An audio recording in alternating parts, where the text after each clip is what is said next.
بسم الله الرحمن الرحیم. غزوه بدر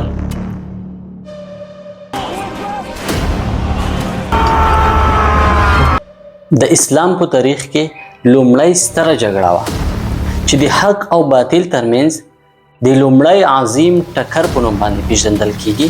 دا واقعه 640 میلادي کال د مارچ په 14مه چې د 2 هجری کال د رمضان المبارک په 18مه نیټې سره سمون خوري رامنځته شوه. مدینه منورې نه شاوخوا 150 کیلومتره لرې د بدر په میدان کې واقع شوه. اخر ولې دا خونړۍ او عظیمه جګړه رامنځته شوه؟ سبب یې څه و؟ اصلي سبب یې د مکې قریشو دښمني وه. هغوی غوښتل چې مسلمانان له منځه یوسي. په دغه وخت کې قریشو د ابو سفیان په مشرۍ د شام نه یو ستر کاروان را روان کړی و چې د قریشو ډیرو افرادو مالونه پکې وو. خو د قافلې مشر ابو سفیان د مدینه منورې لارې ته شاوخوا جاسوسان لېږلي وو چې د لارې په پوره ډول معلومات وکړي څو قافله او کاروان بې زیانه مکې معظمې ته په سلامتیا سره ورسوي. خبر شو چې محمد صلی الله علیه وسلم او د هغې ملګري د قافلې لپاره د مدینې منورې لارې ته راوتلي دي. ابو سفیان قریشو ته خبر ولېږلو چې محمد او د هغې ملګري د قافلې لپاره راوتلي دي. قافله مو په خطر کې ده. هلته مکه مکرمه کې لوی غوغا جوړه شوه. هر څوک د خپل مال په فکر کې دي. ابو جهل امر وکړ چې لښکر تیار کړئ. لښکر هم تیار شو. 1000 عسکر، 200 اوښان، 100 اسونه، ډېرې تورې بدنیز غارې او ډېر اکمالات ورسره دي. ډېر په جوش او جذبې سره له غروره او کبره ډک لښکر د بدر په طرف روان شو. خو ابو سفیان خپله قافله له خطره وژغورله او لاره یې بدله کړه. پر ځای د دې چې د بدر په عمومي لاره لاړ شي د دریاب په غربي طرف باندې روان شو او مکې ته خبر ولېږلو چې قافله خلاصه شوه، ستاسو راتګ ته ضرورت نشته. او دا خبره د کفارو لښکر ته په جحفه کې ورسېده. میدان بدر څه اهمیت لري؟ بدر یو درېګونی ځای دی چې اوبه لرونکي څاګانې د ستراتیژیک اهمیت لري. بل خوا د مسلمانانو لښکر بدر ته نږدې دی. د مسلمانانو شمیر 314 نفره، 82 مهاجر، 80 د اوس قبیلې څخه او 180 د خزرج قبیلې څخه، 202 اوښان، 2 اسونه او څه کمې تورې ورسره دي. مګر هلته د کفارو لښکر کې خلکو هم د بیرته تګ اراده وکړه. مګر د قریشو سرکشه مشر ابو جهل وویل چې والله تر هغې به بیرته لاړ نشو چې بدر ته ورنشو.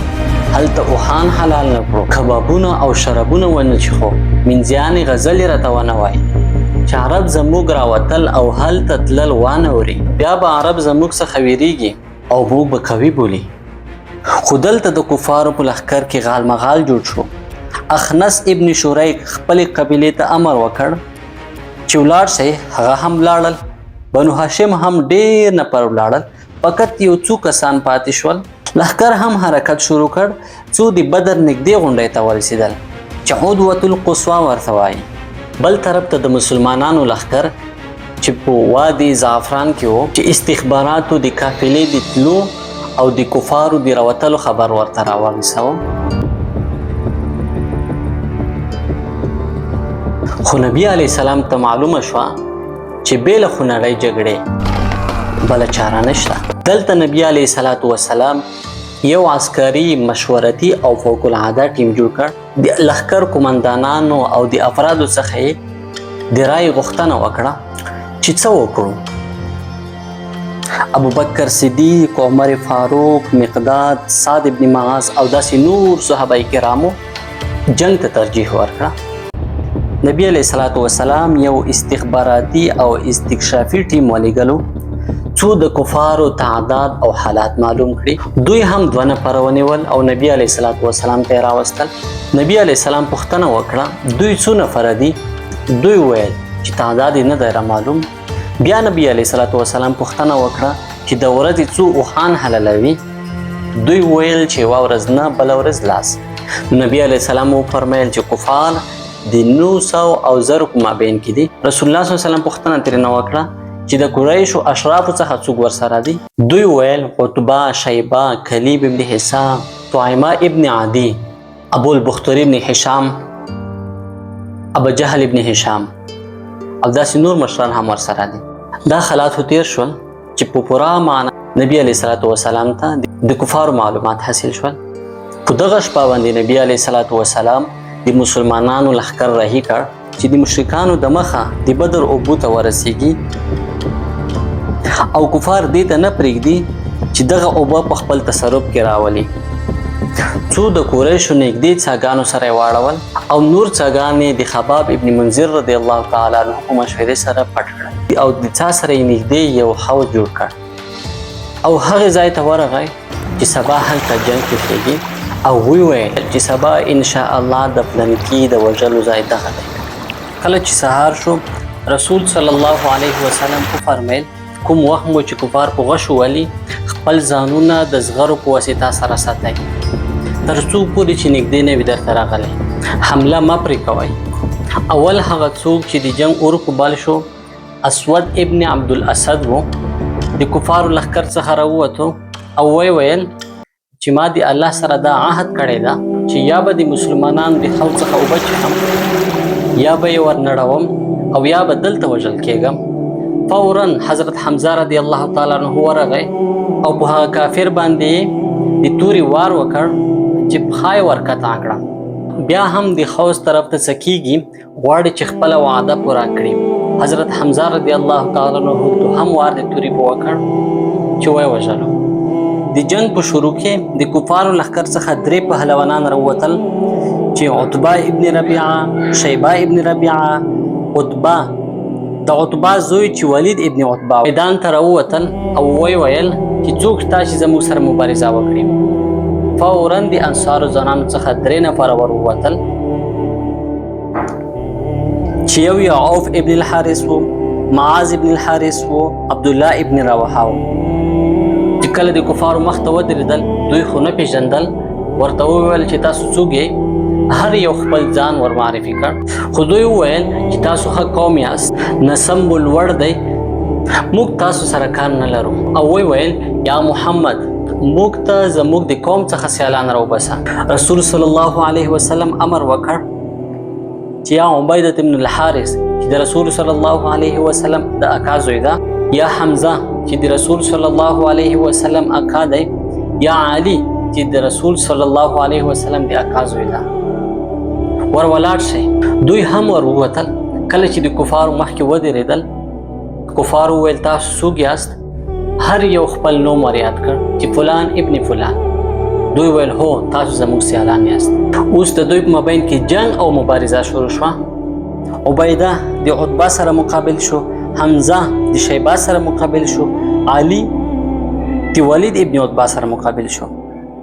حمزه او علی مقاور نکړه، فورا خپل مقابل طرف وژلو. خو عبیده او ولید ابن عتبه دوی هر یو په خپل مقابل لوري باندې واره وکړ او دواړه زخمیان شول.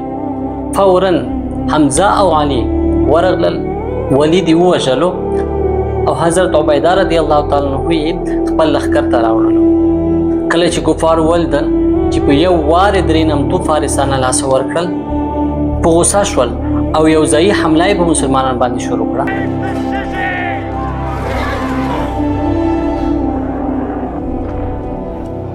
نو رسول صلی الله علیه وسلم چې ابوبکر صدیق رضی الله تعالی عنہ ورسره ملګری و عرش ته ولاړ چې هلته په غونډۍ باندې یو ځای جوړ کړی و. کوم وخت چې د کفارو لښکر د مسلمانانو صفو ته نږدې شو کفارو په غشو ویشتل شروع کړل. مسلمانان خپل او د خپل بغل ملګری د زغرو په واسطه د کفارو د غشو څخه ساتي. کله چې ښه نږدې شول مسلمانان په یو وار ور وغورځېدل، د غشو ویشتل شروع کړل چې دغه کار د کفارو لښکر د ډېر تلفاتو سره مخ کړ. هلته رسول صلی الله علیه وسلم په عرش کې ولاړ دی او دعا کوي الهي هغه وعده چې دې راسره کړې ده را پوره یې کړې. او رسول صلی الله علیه وسلم فرمایي الهي کته نن ورځ دغه مسلمانان هلاک کړي بیا په ځمکه کې ستا د عبادت لپاره څوک نه پاتې کیږي. رسول صلی الله علیه وسلم خپل رب ته دعا او عجز کوي. دومره دعا او عجز یې وکړ چې د مبارک دی اوږو څخه پټول ولوید. حضرت ابوبکر صدیق رضی الله تعالی عنہ هغه ورپورته کړو او ورته وی فرمایل یا رسول الله قسم په الله چې ستا رب ته نښکته کوي او نه دي ذلیله کوي، بس د دومره دعا دی بس او کافي ده. په دغه وخت کې الله جل شانه ملائکو ته امر وکړ چې د مؤمنانو نصرت او کومک وکړي. الله جل شانه خپل رسول صلی الله علیه وسلم د وحی وکړه چې زه به ستاسې د کومک لپاره زر ملائکې درولېږم چې پرله پسې به راتلونکي وي. دغه وخت رسول صلی الله علیه وسلم سر راپورته کړ او وویل یا ابابکر زیری درکوم دغه جبریل دی چې د آس په پښو باندې ګرد پروت دی. بیا رسول صلی الله علیه وسلم د عرش دروازې څخه په داسې حال کې راووت چې زغره یې اغوستې ده او دا مبارک آیات تلاوت کوي سیهزم الجمع ویولون الدبر، یعنی زرته چې د دوی جمع او ټولنه به ماته شي او مسلمانانو ته به شاوي وګرځوي. او بیا یې د ځمکې څخه یو موټی خاورې راواخیستې د کفارو طرف ته ورګزار کړې او وویل شاهد الوجوه. دغه یو موټی خاورې د کفارو هر فرد ته ورسېدې. په دغه وخت کې رسول صلی الله علیه وسلم د هجوم امر وکړ چې د کفارو هجوم او حماس پاشل شوی و. د مشرکانو په لښکر کې د ماتې او ورخطایۍ علامې ښکاره شوې وې. د دوی صفونه د مسلمانانو سختو حملو په مقابل کې نړیږي او پاشل کیږي او جنگ پای ته نږدې کیږي. د کفارو لښکر څخه یو جدا کیږي او میدان پرېږدي تښتي او مسلمانان ورپسې دي یا یې وژني او یا یې بندیانوي. مګر لوی طاغې د دې امت فرعون کوم وخت چې په خپل لښکر کې د ماتې او اضطراب علامې ولیدې غوښتل یې چې خپل مات شوی لښکر بیرته دلوره کړي. نو یې له کبر او غرور څخه خپل لښکر ته وویل پام کوئ چې د سراکا تیښته او خیانت په تاسې ورخطایي رانولي او پام کوئ چې د عتبه شیبه او ولید مرګ تاسې ورخطا نه کړي. زما د پولاد او غزات سره قسم وي چې موږ به تر هغو پورې لاړ نه شو تر څو دوی په رسیانو ونه تړو، یعنی وژنئ ما بلکې ژوندي یې نیسئ. مګر ډېر زر دته د خپلې طغیانۍ او سرکشۍ لویۍ او خودبینۍ حقیقت ورښکاره شو. لږ وخت نه و تیر شوی چې د ده لښکر د مسلمانانو د سختو حملو په مقابل کې نړیږي او پاشل کیږي. هو پخپله د ابوجهل شاوخوا دومره د مشرکانو ډلې سره یو ځای دي چې ابوجهل پکې نه معلومیږي، لکه په ده چې د تورو کپه سره ګرځېدلی وي او د نیزو ځنګل جوړ شوی وي. مګر د مسلمانانو هجوم دغه د تورو کفس او نیزو ځنګل سره وپاشو. سرکشه ابوجهل ښکاره شو. مسلمانانو دی ولیدو چې په آس باندې سپور دی اخوا دېخوا ځي په لښکر کې، خو مرګ د دې په انتظار دی چې د ده وینې د دوو انصارو ځوانانو د لاس څخه وچښي. د انصارو څخه دوه نوي ځوانان چې یو یې معاذ او بل یې معوض نومېده د بدر په جنګ کې حاضر شوي. دغه تنکیو ځوانانو په ابوجهل باندې حمله وکړه چې د آس څخه یې راګزار کو او د مرګ یې کړو، خو لا اوسه پورې روح پکې دی. کوم وخت چې ابوجهل ته دا حالات پېښ شولو مشرکانو په تېښته شروع وکړه، ځکه مشر یې ووژل شو. کفار تښتي مسلمانان په پسې دي. په دغه وخت کې کفار هم وژل کیږي هم نیول کیږي. 80 نفره د کفارو څخه ووژل شول او 80 نفره بندیان شول او د مسلمانانو څخه یوازې 14 نفره شهیدان شول چې شپږ مهاجر او 8 انصار رضی الله تعالی عنهم اجمعین. دلته رسول صلی الله علیه وسلم مدینه منورې ته د زیرې لپاره څو کسان ولیږل چې د مدینه منورې مسلمانان په دغه لوی عظیمه فتح باندې خبر کړي. لښکر څو ورځې په بدر کې تېرې کړې. څو ورځې وروسته رسول صلی الله علیه وسلم مدینه منورې ته په داسې حال کې لاړلو چې سالم او غانم و. که تاسو زموږ دغه یوټیوب چینل ته نوې راغلي وئ نو دغسې ښکلو او تاریخي ویډیوګانو لپاره زموږ د یوټیوب چینل سبسکرایب کړئ تر څو نورې ښکلې ویډیوګانې اول تر تاسو پورې ورسېږي. والسلام.